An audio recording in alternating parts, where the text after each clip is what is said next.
People enjoy knowing that they are suffering. I thought this was a pro-Palestinian podcast when I first saw it, and that they were describing in detail the general sentiment to Israel. But it's not. It is maybe even a more reliable source. It's a first-hand account. It's because we're looking for international legitimacy. No one actually gives a shit.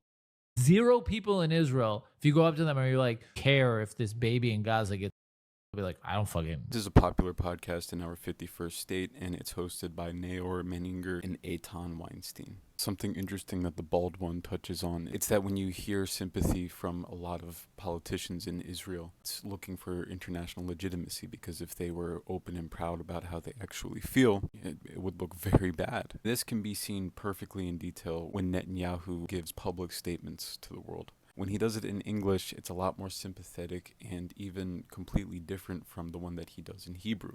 And you will hear international politicians a lot of times talk about how Netanyahu is the problem and Netanyahu is the one who needs to be ousted.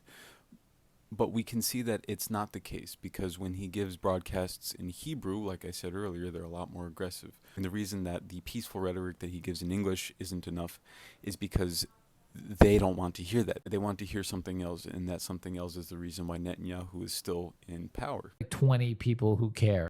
Fuck them. But seriously. Can we just revel in the fact for a second that this is an American person? Because he feels that even though he's not from there, he does have a right to that land for a certain reason, based on religion, in his words. Has almost nothing to do with religion, other than using it as a scapegoat for the things that they do. This isn't a religious movement. This isn't religious zealots. Of course, there are people like Smotrich who are seemingly religious fanatics, but you also need to acknowledge that the first prime minister of the state was an atheist. He was a secular person. And Ben Gurion is still lauded to this day. Yesterday we went to a concert, lots of fun, me and my girlfriend. It was amazing. Can't help but think, nice to know. We're dancing in a concert while hundreds of thousands of Gazans are Homeless.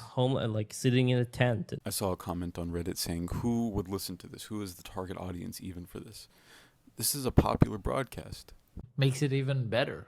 More enjoyable concert. Reveling in the fact that people are suffering. That's what people don't understand. Look, I know that you guys might be appalled by this, some of the listeners, but seriously, this is how Israelis feel. I can't explain that. When somebody tells you who they are, believe them. You might think I'm extreme. I have conversations with lots of people. People enjoy knowing that they are suffering.